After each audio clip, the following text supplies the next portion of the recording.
looked much into.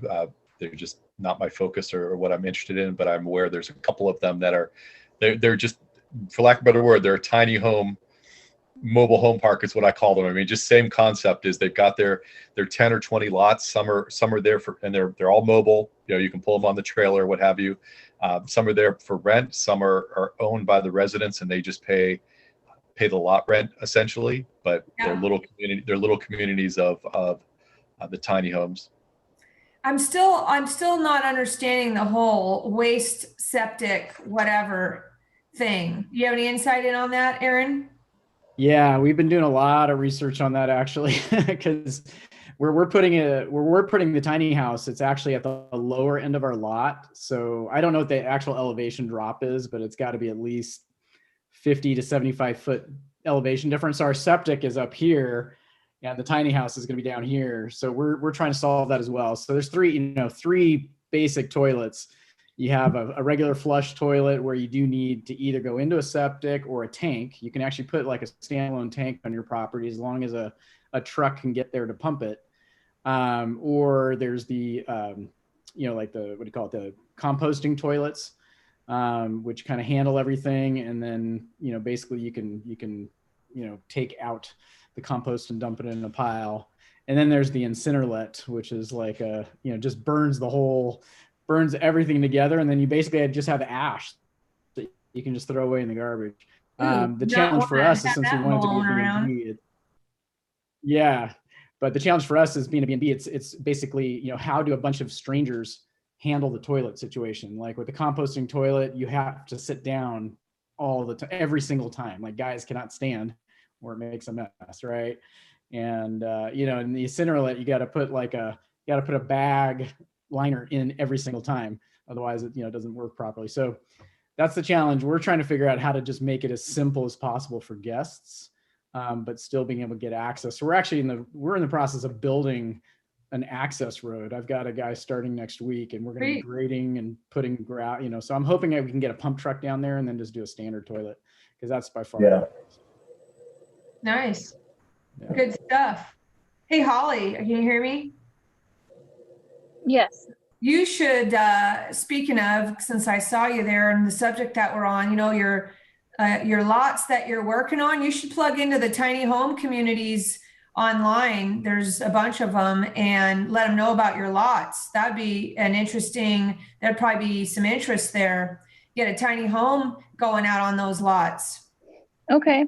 I'll go ahead and check it out. We have one left, so we just went pending on the second one. So sweetness. Yeah, baby. That's what I'm talking about. What else is everybody up to? Anybody have anything going on they need help with here as we're having people jump on? Yeah, I actually got a question. So we're renewing the basement lease. So our basement's rented out, and the lease is coming up in July. And I have been looking at all the landlord tenant laws and stuff about rent increases, and it's a little confusing language. I was just wondering if anybody's got some good insight and good understanding of under what conditions you are allowed to increase rent and when you are not, because the language is kind of contradictory. I'm actually thinking about that myself right now. My neighbor is asking me about a renewal. Didn't they just extend whatever till the end of June, right? Yep. So let me ask Dion's you. your guy. Ask Dion. What? Yeah, Dion might know. Dion has his ninja ways of doing this, but what if you just got a lease signed right now and you built in the rent increase as of July 1st? Because right now it says you can't do it through the end of June, right? But if you get a lease signed right now and everybody agrees to it and the rent goes up as of June 1st or July 1st, why wouldn't you be able to do that? I mean, we're just following the current rules, right? Any thoughts, Dion? This is like a constant topic that comes up every week. Well, if I wouldn't knock everything over, I would reach into my desk and pull out the letter I just got from the housing authority approving that. As of July 1st, there's a rent increase that they agreed to. So if the housing authority is agreeing to it, outside of that, I would say consent is golden. As long as you get the tenants to agree to what you're asking for in writing. The only issue you'd have is if you ran it by a tenant and they seemed very resistant to it and then they tried to file a complaint. That's the only time I think you might have trouble. But right. I would, or if they signed it and then they just didn't pay you your rent increase, you probably couldn't do anything about it. Probably, right. right? So to me, the cleanest thing is, renew it with a, if you want no bumps, renew it as of July 1st. That's just me kind of using common sense. Well, that's perfect because the renewal date is July 1st, so it happens to line up. But again, I was just reading the language, and some of it says under no circumstances, and then the next paragraph says you are allowed to do it by this, but you're not allowed to do it even if it's a future rent increase. So it's like they have these really weird statements. But I kind of interpreted, Dion, the way you said it. I just wanted to see if that's kind of the general interpretation. I mean, what's the worst thing really that's going to happen at this point? I think that I'd probably, that looks like you had, everything in life is about intent, right? So you intended, you're showing intent by raising it as of July 1st because the June 30th, thing is in place, right? And that, your risk there is like if somebody just doesn't follow through and pay you for those months. That's right. I think the intention that you show means a lot. What are you gonna do? Just get a hand slap? Go ahead. May I ask a question? Yeah. Obviously, I'm about as far away from Washington State as you can get and still be in the continental But U.S. you're super relaxed, Kevin. You're super relaxed, and that means a lot.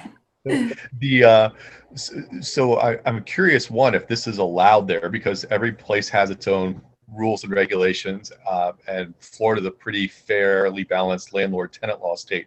Something that has been done here for decades, 40, 50 years here in Florida, is essentially discounted a rent discount if you pay on or before the 1st and you don't call for any maintenance items.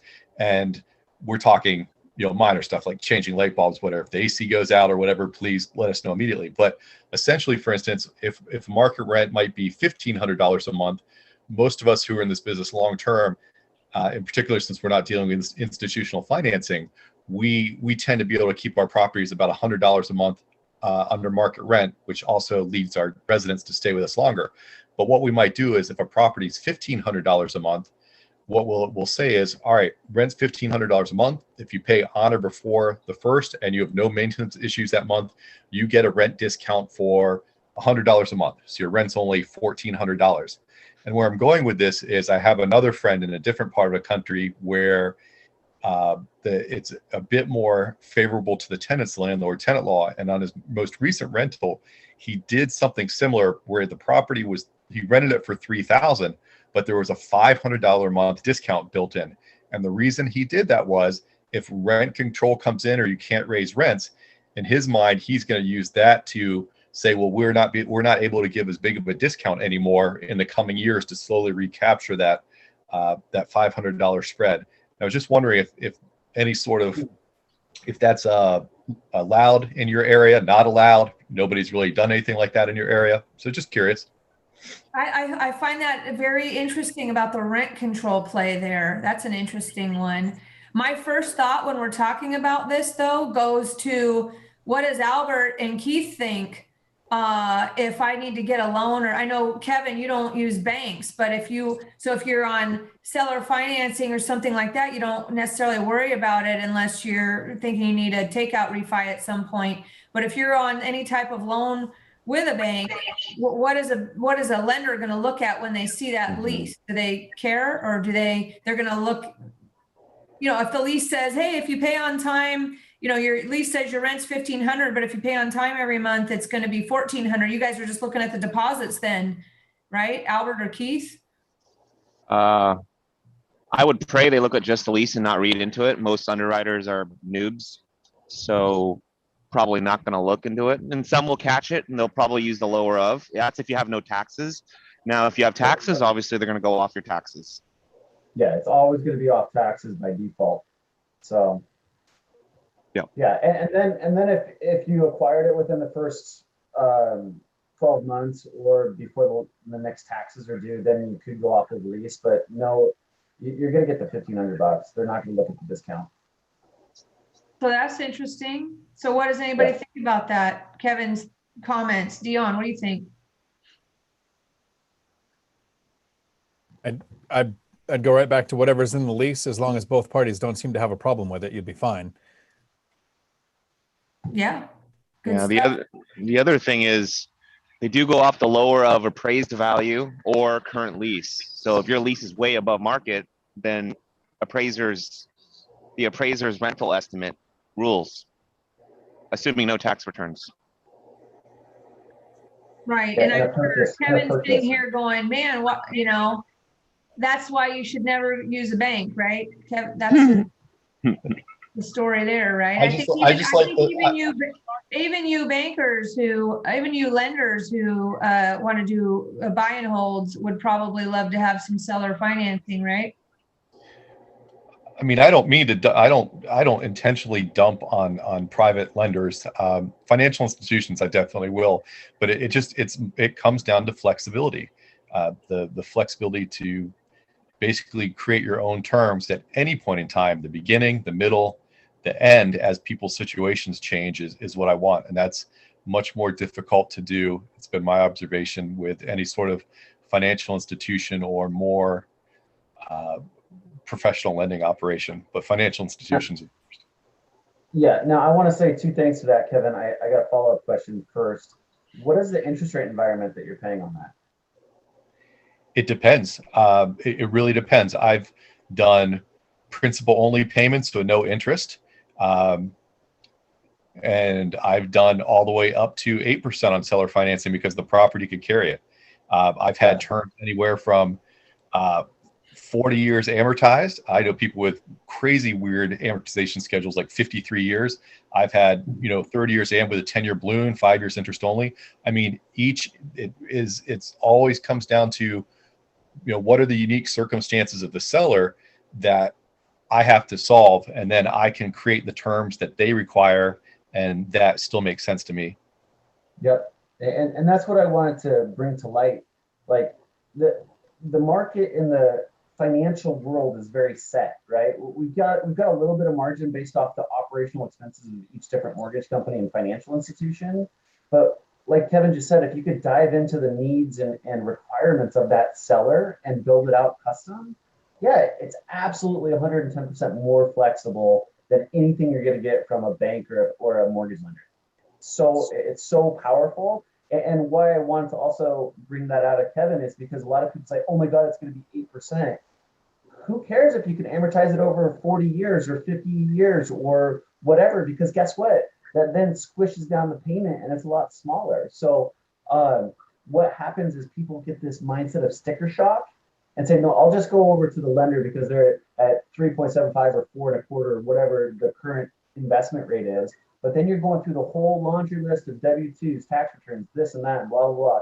So, I mean, don't think you have to go one way when there's something that could also be serviceable. Are there no rules or caps or taxable this or that related to amortization? You can amortize as long as you want.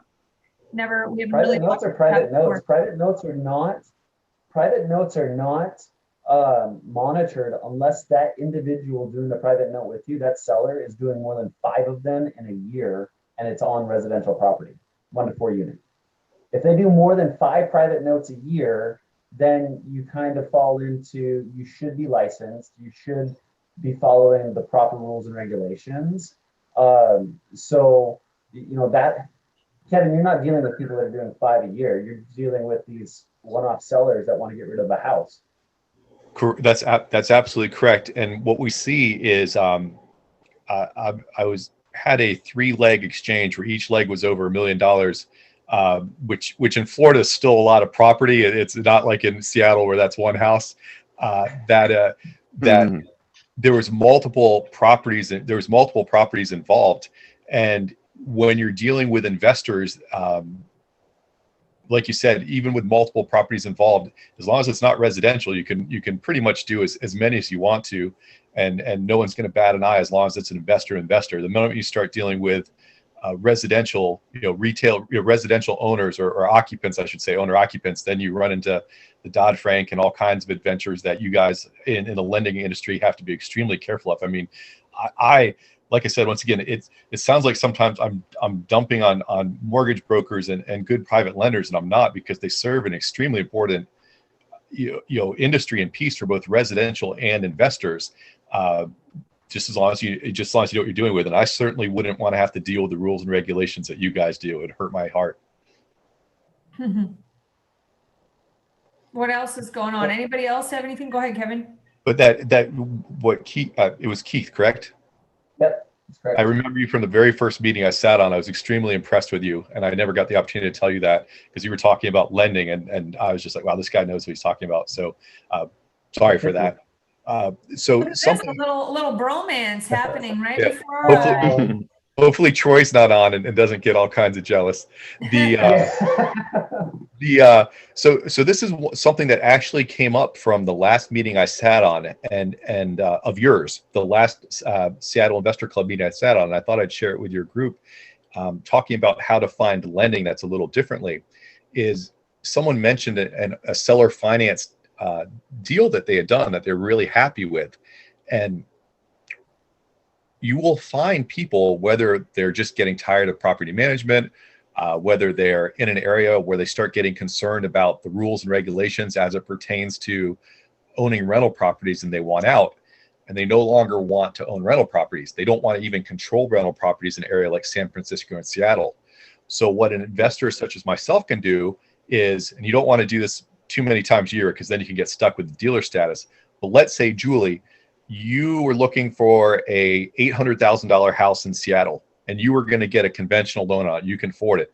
Keith has that $800,000 house, but it's been a rental, and he's owned it for a while, and he's going to have some pretty crummy tax consequences if he sells it, but he's done with real estate. He would just like some income or cash flow. What I can do is Keith can sell me that $800,000 house on an installment sale.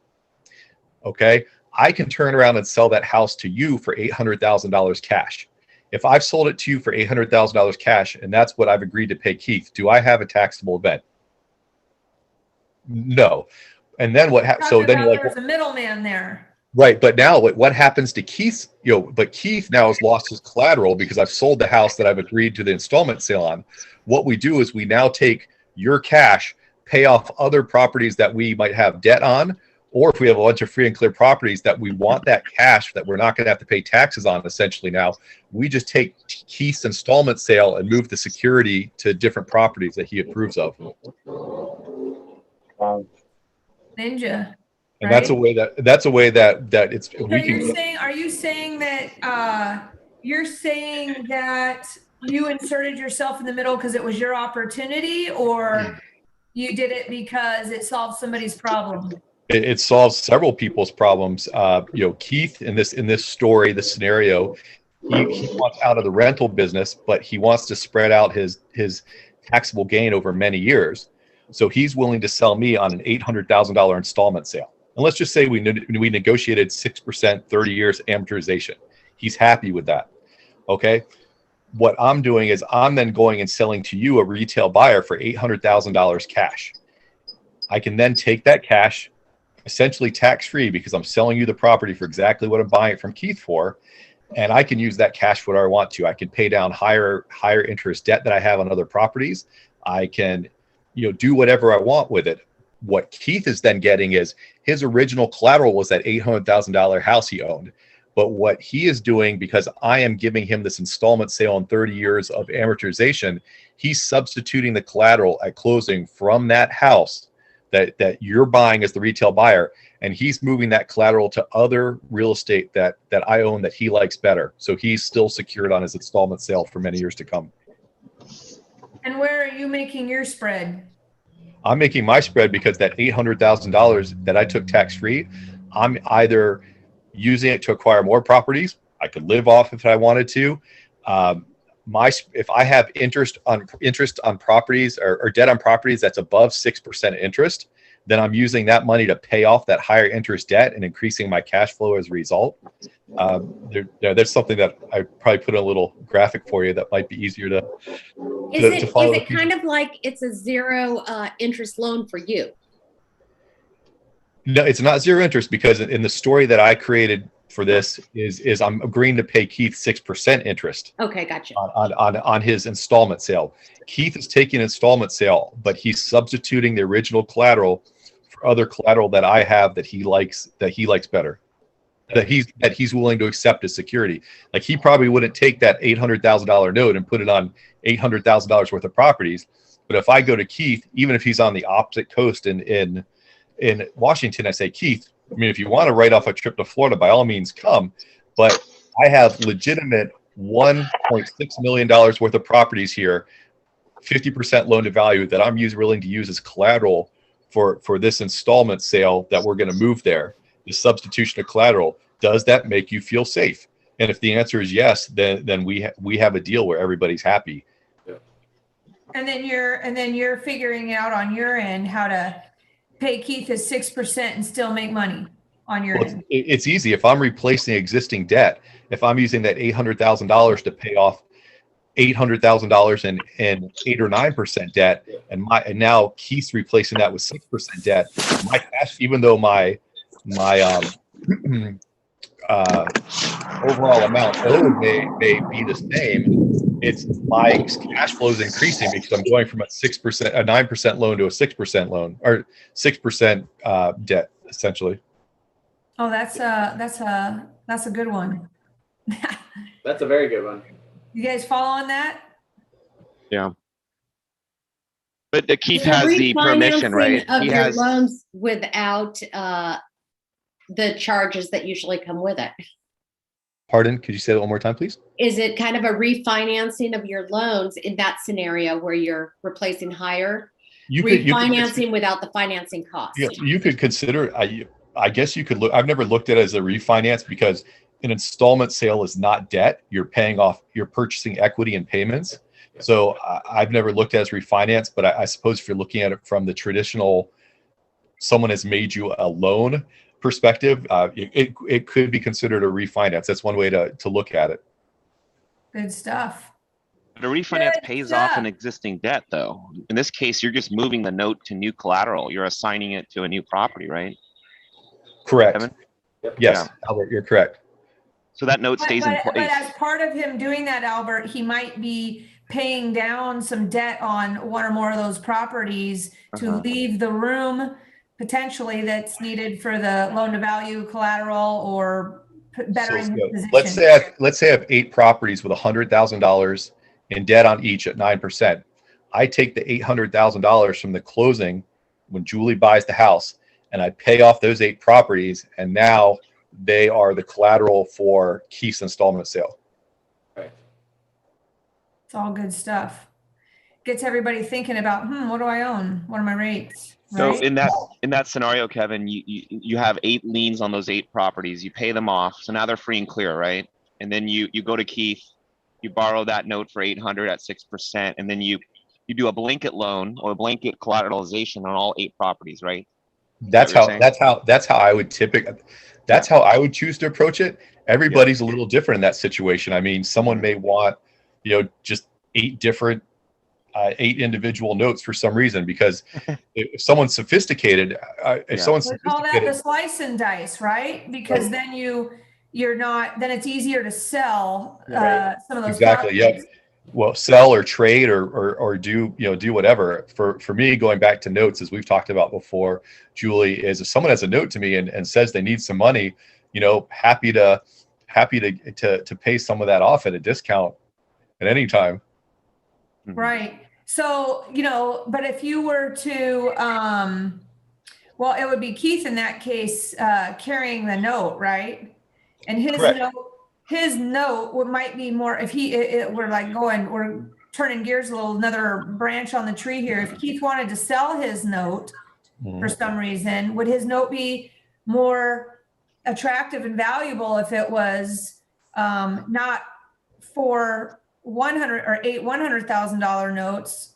It'd be, or maybe, I don't know, I guess it depends, right? Or would it be better as a, depends on the end buyer, I would think, at that point. Yeah. Keith nailed it. I mean, you don't know. I mean, that's the beauty of kind of the world that I operate in, is everybody's different. Keith may be like, oh, I'm out of rentals, and he retires to, I don't know, North Carolina, and he starts talking to his neighbor, and his neighbor's like, man, I've got a $300,000 house. If I could get a little income out of it, I'd like to downsize. And Keith offers him one of those $100,000 notes secured by a $200,000 property as a down payment, and Keith's back in the rental game in an area that he likes a lot better. There's just so many. I think for new investors, and Albert and Keith obviously are not new to this game, but where I see new investors get stuck sometimes is they want a definite answer for every situation, and it's not. It's individualized, it's customized, and everything can go off in about a bazillion different tangents. Yeah, good. That would drive a analytical person crazy, huh? Because they need definite answers, and it's all engineers it's all hate it. Engineers hate it. And it goes back to what Dion always says: if you got two mutually agreeing parties, anything is possible. Yeah, absolutely. Right. So back to our original conversation is right. We're going to raise the rent. Hopefully. All right. What else you guys got going on today? Jesse, have you been with us before? I want to say hi. How's it going? Hi. No, this is my first time, but yeah, I've listened to the podcast quite a bit. So enjoyed your podcast. Good stuff. Yeah. What's your discipline in real estate? Buy and hold. So I've got, I started in about 2014, 2015 in King County, moved down to Pierce. Things got, continue to get more expensive. So I've been working with Jennifer Beatles, whom you know, for a couple years. So I got a bunch of properties out of state through her. So that's what I've been doing. And I guess right now, just trying to figure out where rates are going, how quickly to refi, trying to find HELOCs, just trying to find additional capital through some of the equity that I have. What's going on in the other markets that you're investing in? Are they taking off and you're getting appreciation in markets maybe you didn't expect to because you bought for cash flow, or what's happening? So I do actually have one in the Chicago area, the suburbs, right, which a lot of people are afraid of, Chicago. And so the suburb is called Berwyn. It's actually, and it cash flows, but it's actually appreciated quite a bit. There's a huge shortage of rental properties there, like everywhere else. So it shot up in 2 years quite a bit. I may either want to cash out, refi that, or 1031 it, just because it's kind of my outlier property. So certainly a lot of the same issues that we worry about in Seattle about rent moratoriums, eviction moratoriums affect Illinois. I've also gone into Tennessee through Jennifer and just actually closed on a fourplex last month. And, you can do rent increases there. There's no moratorium. So that's actually been a lot smoother sailing. Which state was that? That Tennessee area. Jennifer and I are about to do a podcast about bringing in a special 1031 exchange guest. We're going to co-host it together. I don't know when it's coming up, probably in the next few weeks or something like that. Good stuff. What's interesting is that Jennifer could be a great source for 1031 exchanges herself, right? I think that's obviously why she wanted to do that podcast with us. Because she's getting a lot of requests for that type of stuff through her channels and her stuff. So we're kind of teaming up on that. Yeah, Bill Exeter. Yeah, we know Bill. I was trying to get him to come on today. But I forgot. I ran out of time. I was going to ping him to jump on with us today. But we certainly know Bill. This is going to be a different guy that's in Bellevue that she wanted to bring on. So I can't remember his name. Joe, if you know his name, shout it out. If you're not like on a lift. Right. So what else is happening? Anybody else? Thanks for joining us, Jesse. Anybody else got stuff going on that they need to talk about? Well, I was just going to mention to Aaron, we're going back to a previous conversation again. I think the best bathroom situation for tiny houses is to have the toilet on the inside and the composting unit on the outside. Then you don't have to deal with anybody being freaked out by it. How does that work? So you have a regular flush toilet, but then it goes into some kind of composting unit? Well, it's, usually when you get a composting toilet, it's all one piece, but somehow I haven't actually seen it. I've just heard about it. So somehow the actual container is on the exterior of the building, and just might be easier to deal with that way. Just a suggestion. If Well, they're I'll look out into there, it. Appreciate it. somehow somebody's figured it out. Yeah, I'd like to check it Yeah. out. What is anybody, Kevin, this might be one for you, like when you're talking to seller these days, a lot of them that are landlords, if you're calling on landlords, the obvious choice to if you're making cold calls or doing anything else to start talking to, oh, it's Kyle Williams over in Bellevue that we're doing 1031 talk with. Does anybody know Kyle? Anybody know Kyle here? You will soon enough. All right, cool stuff. What am I saying here? What was I saying, guys?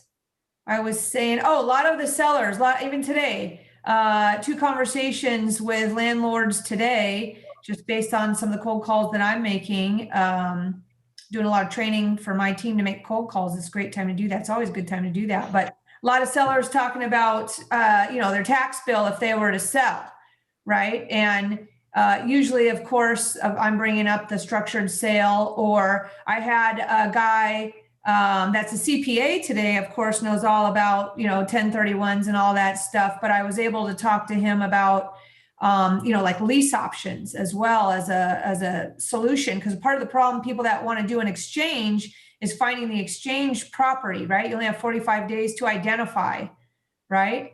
And you could, if that's a hard thing to fulfill these days, unless you found your exchange property first.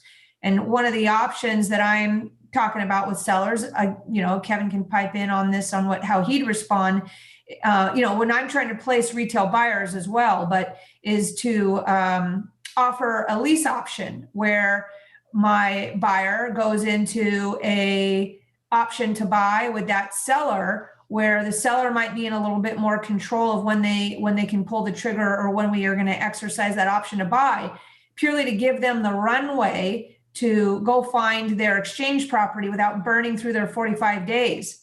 And while there might be better solutions, and Kevin can talk about that too, it sure gets their attention that I'm talking about something that nobody else has even talked to them about, right? As a solution to them wanting to sell and wanting to do an exchange. I always say, yeah, that sounds great. I can give you some exchange guidance there, or plug you in with a couple exchange facilitators that you can interview. But beyond that, your trouble is not going to be, that's all just a bunch of rules and, following them. Your problem is going to be actually finding an exchange property, unless you've already found one. Have you already found one?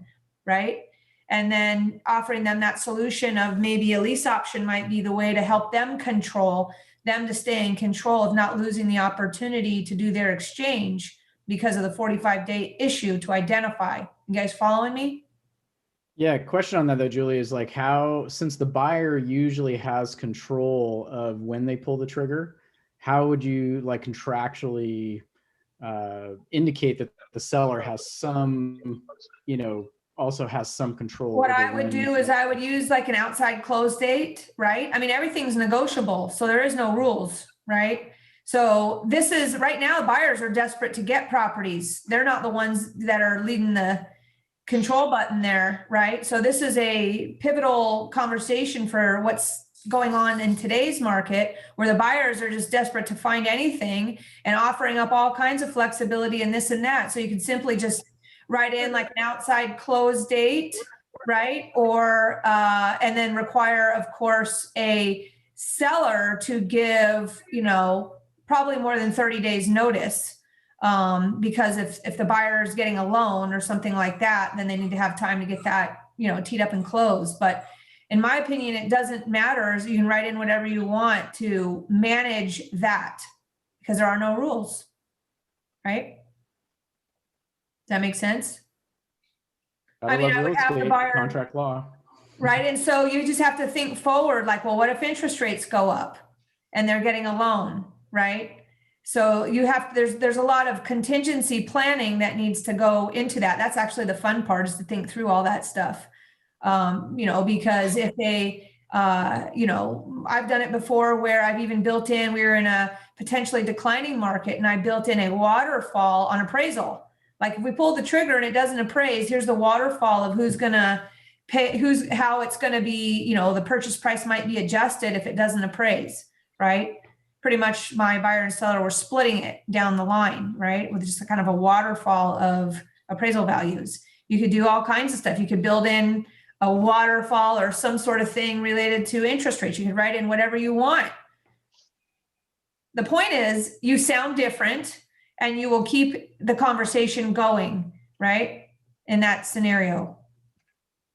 If anybody ever needed help with that, you just let me know. We'll talk more about it on an actual situation. But I think the lease option thing is such a good thing to know these days, right?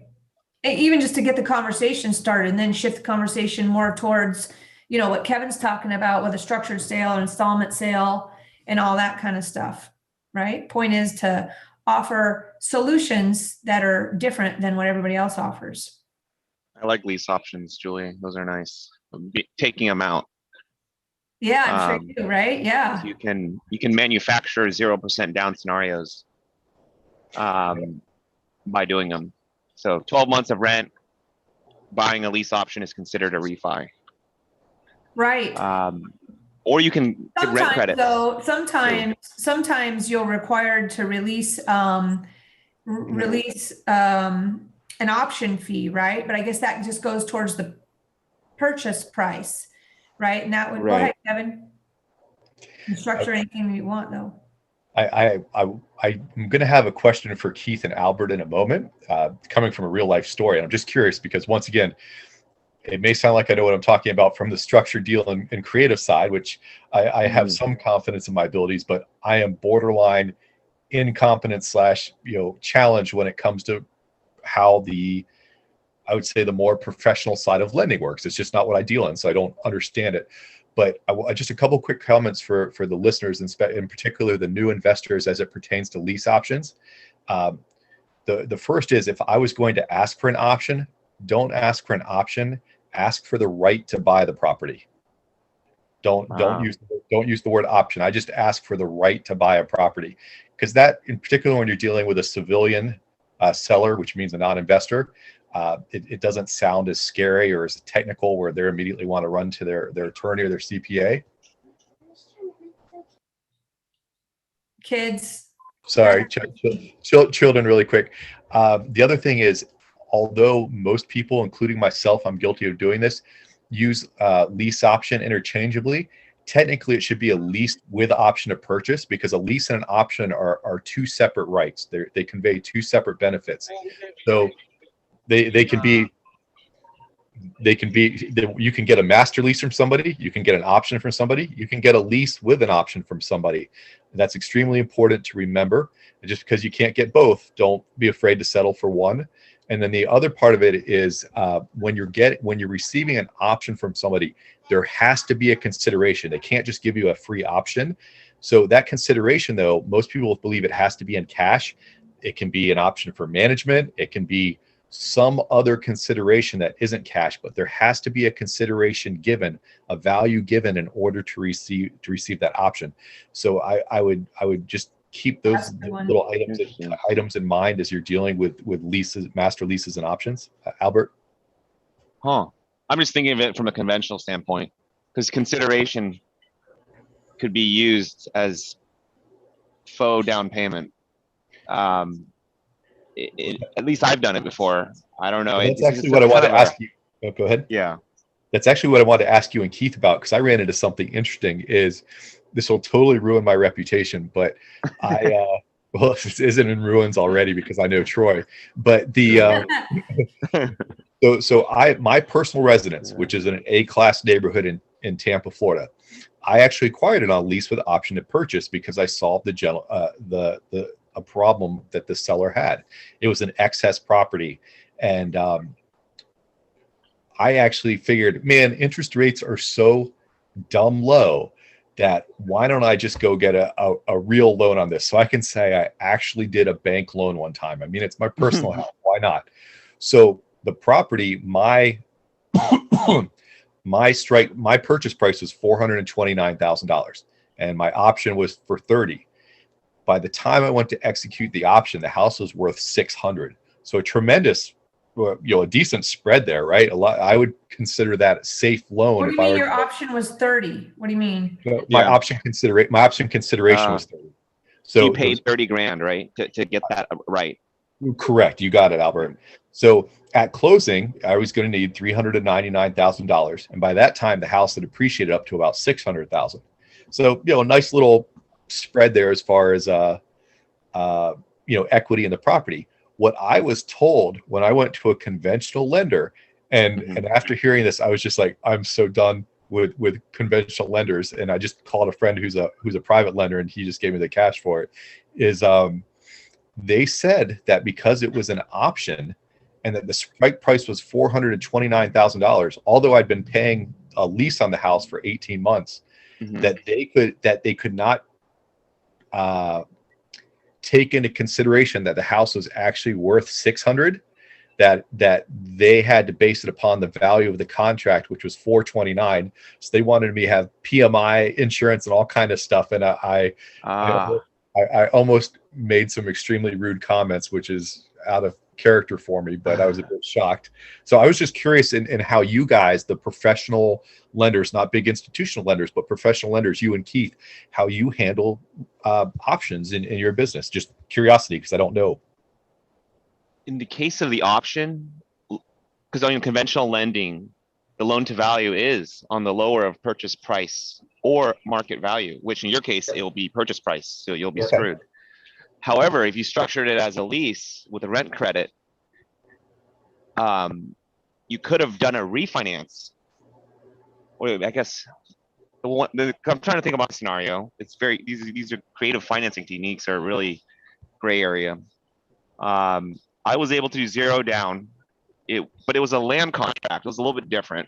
Right. Okay. And the person purchasing the contract paid 12 months, and for Fannie's rules, after 12 months, if you execute the buy, or if you refinance your well, technically you already bought it, right? Because the land contract, you don't have legal title, but you have equitable title because the contract gives you the equity rights.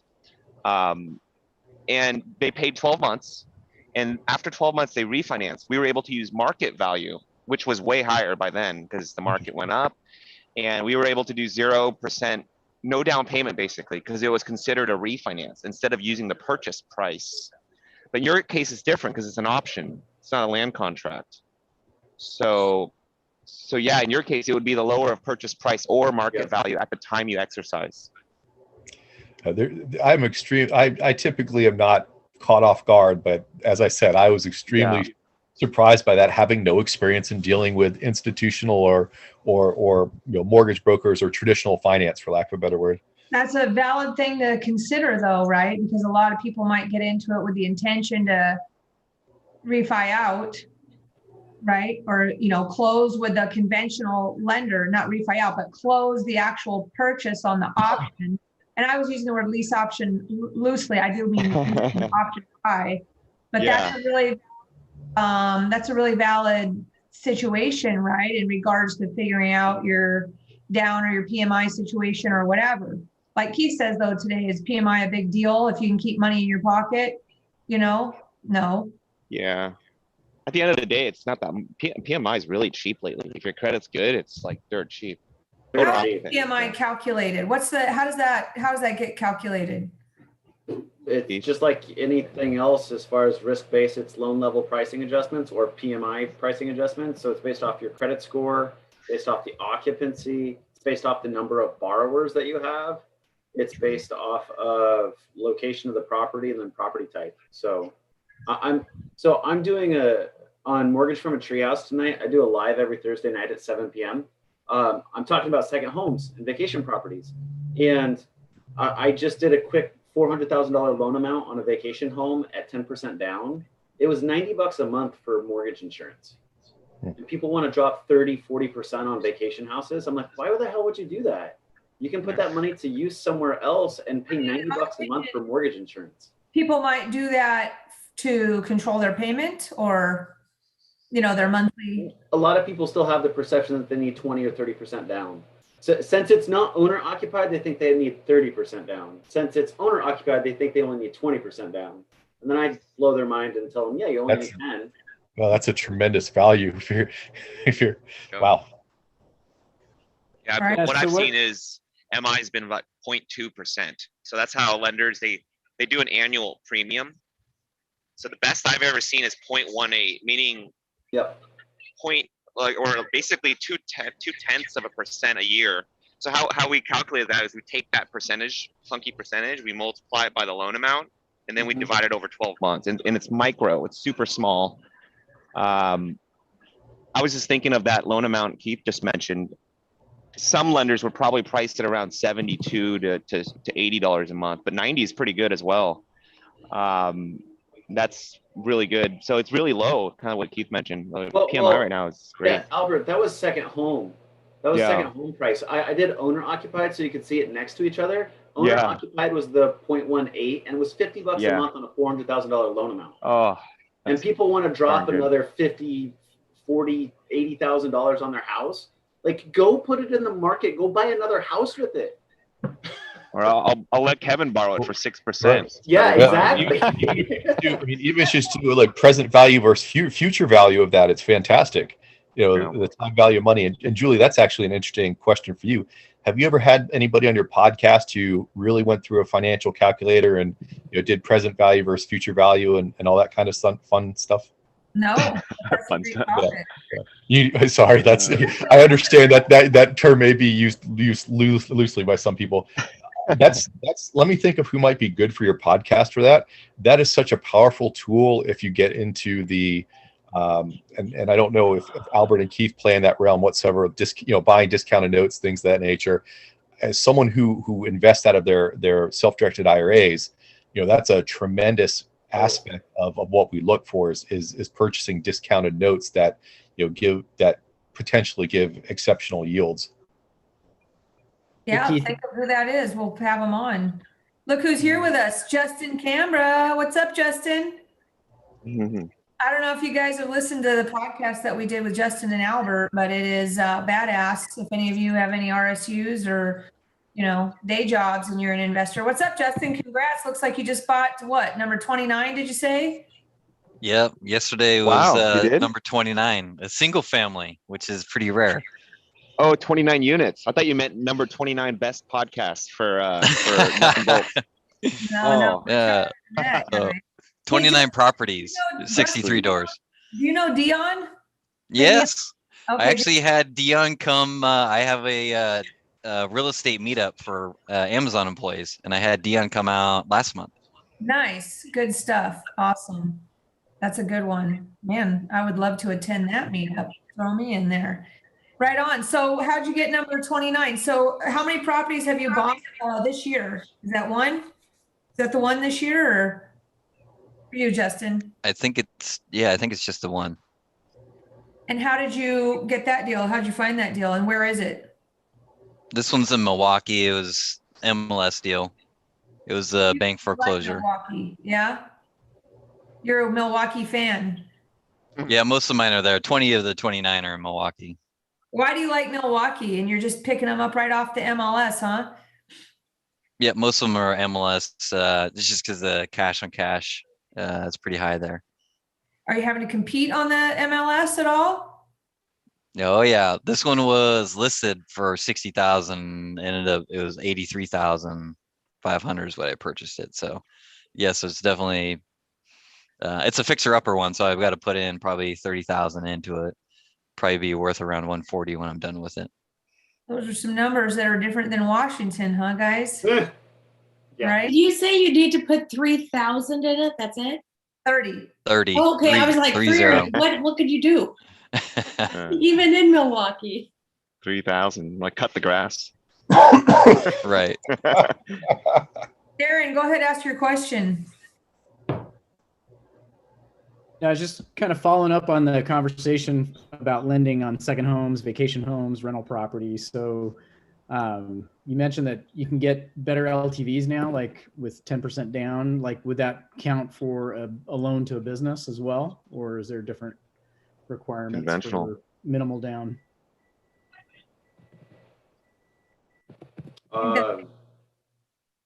Multi. Either Albert or Keith. Who was that question for? Either you, Albert, or Keith. Yeah. I think he already started. We'll let him address Yeah, it. so vacation homes are at 90%, and then conventional lets you do 80% single family, and then multifamily is 75. So, yeah. And is that the same whether you're doing a loan personally or in your business? The outlet, I would have to go double check my outlets for closing it in an entity. But they were following conventional. Yeah. All right, guys, anybody else got questions? We've just had. I'm still hung up on Kevin's deal. I'm trying to figure out how you can do 0 down. I mean, other than the land contract, I was thinking about that. If I were to buy that deal myself. Take it home for us, Kevin. It's 12:22. We've been chatting like a storm today. Well, I actually wanted to first thank both Albert and Keith because they assisted me in learning today. That's always fun. And the beauty of a group like yours, Adrian and I were actually talking about this, is Adrian and I spend time with a lot of old people who've been doing this for 40 or 50, seasoned investors who've been doing this for 40 or 50 plus years. And Adrian's comment about your group here is when he comes to the meeting, it's an extremely positive group. And I had to stop and think about that for a moment. And it is. Sometimes when you've been with people who have been through 3 or 4 or 5 real estate cycles, sometimes they can go from being conservative to just kind of negative about everything that's happening. And the group as a whole here, and Julie, obviously a large part of this falls on the person leading the group, because you're constantly welcoming everybody and checking up on everybody. You're a great den mother. It's an extremely positive group. Den mother? Yes. I like that. It genuinely is an extremely positive group that you've got, and I love visiting it. So first, let me just say that. And then of course, when you've got people who are knowledgeable in their fields, like Keith and Albert, thankfully have not felt like I've been personally attacking them just because I do things a little bit differently, and we learn, and I'm sure we learn from each other. I learned a lot from both of them today, which obviously makes this fascinating for me, just because I like real estate in general. So that was really cool. And then to finally answer your question, what is it exactly that you were asking me to attempt to explain or give an example of? Albert, it was either Albert or Julie. She said to take it away, right? I didn't know what to take it away with. But Oh, no, I know. I was saying we're getting to 12:24, so I was gonna let Kevin bring us home to 12:30 with the response to your question, Albert. Oh, I was just thinking of like how he could have bought his deal 0 down, because I'm always thinking like I'm the investor first, and like for me lending is like second, even though it's like it occupies the most hours in my day. I was thinking land contract, give the guy the 30 fee, and then you would pay your 12 months, and then after 12 months you would have refied it using market value at that point, because I've done those at market value. So the only difference was the legalese and the contract used, right? You used an option instead of a land contract. Correct, because I like to where I come from, we like to call it dating properties. I like to get them know them first. And I could have moved in here, and this could have been, even though it was a great neighborhood, it could have been a terrible house. For some reason, we found something horrible about it. And fortunately, the way the market went, I probably could have gotten someone to pay me $450,000 to tear it, to buy it and tear it down and build seriously, right now, the house behind me was torn down. The house to the left of me was torn down. They're building $1.5 million McMansions. Once again, I understand that's a cardboard box in Seattle. Here that's a 2-story, 5'3", 4,000 square foot house. So now you know why everybody's Don't let the secret out, Kevin, or we all might be hanging out with you and Pete. Well, it's really, in all honesty, it's kind of sad, because you see so many people who've lived in this area for 20 or 30 years. There's those who are cashing out and moving to the Midwest. They're taking. I do live, I hate to say it because it sounds so bougie, I just live in a nice neighborhood because it's got the best schools. If I didn't have children, you could not pay me to live here, right? I think I'm the only person who doesn't own any Mercedes-Benz in my neighborhood. I can see all the parents shaking their head. They're like, yeah. Right. So if you go about 5 miles down the road, it's an area called South of Gandy, which is super middle class neighborhoods, and those homes in the last 5 years have gone from 120,000 to now they're $300,000 homes, and people are getting priced out of the neighborhoods both, and we're this is happening in a lot of places for rentals and things, and you got people who want to stay, which your heart goes out to them, and you got people who are cashing out their homes that they paid 30 grand for back in the 70s at 300 grand. They're moving to the Midwest, or they're moving to South Carolina or places like that where you can still get a whole lot of value for, you know, for 300. But there's a lot of people here who are really upset that Tampa, Florida in general, but Tampa is one of the big areas that where people are moving from both coasts because they can work from home. And for people who've sold a house in San Francisco or Seattle or New York can move here, and what they get for $500,000. I know exactly what Keith's doing is you can buy a $500,000 home here that's bigger than the one you left and still have $1 million or $2 million left over, and no state income tax is a beautiful thing. And, yes. So there you go. Sorry, that's kind of off on a tangent. Leave in town. I have a client selling in Sammamish, and at first we were looking for a Rambler for them to downsize to out of Sammamish, and lo and behold, even in Monroe or, you know, North Bend, I mean, it's, you know, 550 grand to 600 grand for a little 1,200, 1,300 square foot Rambler that needs a little work. So they're moving to Austin because the guy lost his job in tech. He's like, man, I could live like a king when I sell this Sammamish house with my cash, and I'm going to get a job because all the tech companies are moving to Austin, Texas. So I know, it's true. I have a lot of people moving out of Seattle right now, going into North Austin, where Apple is. They're in like Cedar Park, Northwest. Yeah, I have one of the agents on my team is also a big time photographer. If you guys need a photographer, let me know. I'll introduce you to Rachel. But I have been having her, I say, hey, when you go on all your photography appointments, do a little data mining for me and find out why they're moving and where. Yeah. Well, I'm just collecting data from my photographer, a little backdoor there, right? On what's happening in our market. I find it fascinating. She basically updates me every day with, I got one for you there, Kim. I'll send it to Rachel and Photography, but I'll send it to you. Yeah, so interesting stuff. Hey, Joe, do you have Kevin obviously probably impressed you guys today as he speaks a different language than most people speak. And we love it when he can join us all the way out from Florida. That's the beauty of this group, because we're talking about things that are evergreen. It really doesn't matter where you're at, right? With people from California and New Jersey and Florida that join us. But Joe, can you, if you get a chance, drop Kevin's podcast or tell us what number it is? Kevin, do you know what number it is off the top of your head? The one I thought you told me it was number 1, Julie. Oh, yes. No. Yes, right. No. Well, thank you for embarrassing me. Thank you for embarrassing me as always. That's what I tell all the boys, that they're number 1. But that's right. In number 1 in her heart. There you go, Justin. Joe, I don't know if he can hear us or not, but maybe I can look real quick before we're signing off here. But if you guys want to hear more about the eloquence of how Mr. Kevin here is able to finesse and buy all these properties, or I will say better word would be control all these properties off market. We did a badass, I got probably, I'm telling you, we got so many good podcasts with the people on this meetup here today. You guys should all just go to our YouTube page for Seattle Investors Club and check them all out, because we have got a lot of people on here that are smart. That's my job, to keep the smart people coming back to give the value, like Justin and Albert and Keith and Kevin. Where's your beautiful face on here, Kevin? Jeez. What number was that? Number 133. You're really angling for a Christmas card this year, aren't you? That's right. That's right. I just want to see this place for free when I get out to Florida. No worries.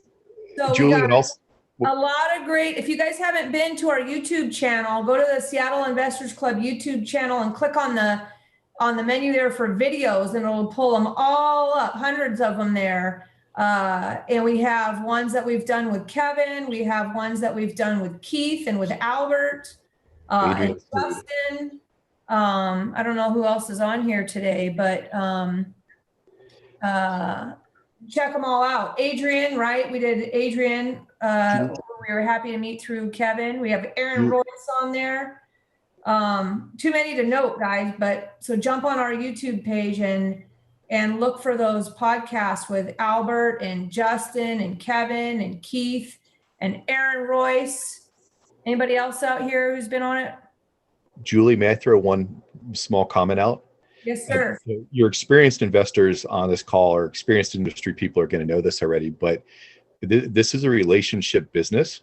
And if someone has a question about something that anybody on your weekly discussions has, don't be afraid to reach out and talk to them. I actually had another lady from your group reach out to me asking to clarify something I'd said in the podcast. I learned a little bit about her situation, and she was concerned about being paid off early on a note because there was not a prepayment penalty, and where her current people might want to move to.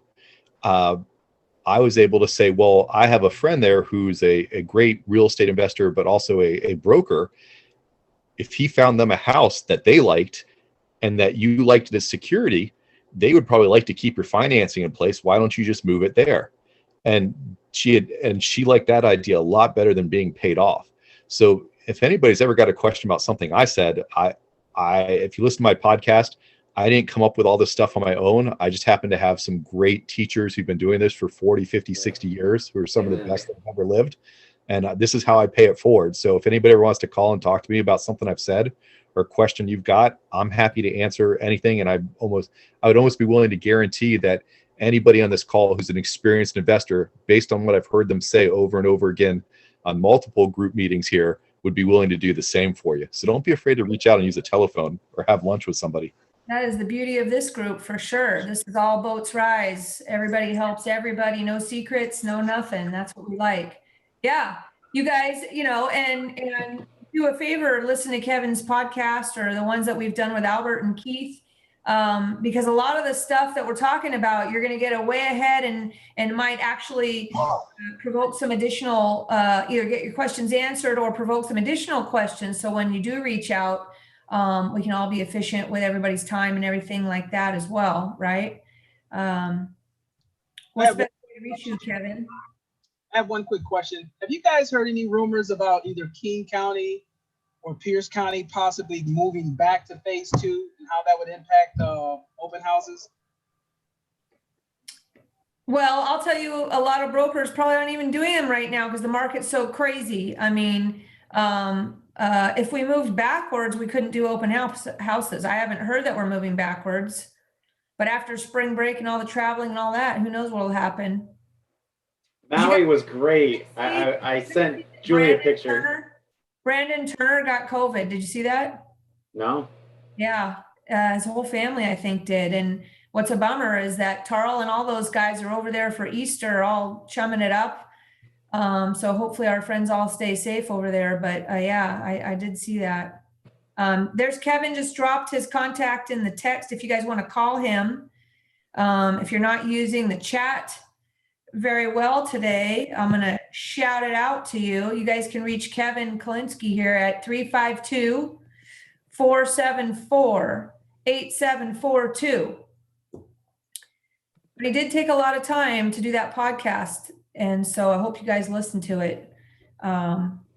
It's a good one. As well did Keith and Justin and Albert, all those things. Guys, if you like this kind of stuff, this is where we deep dive on this kind of stuff on the podcast. So there you go.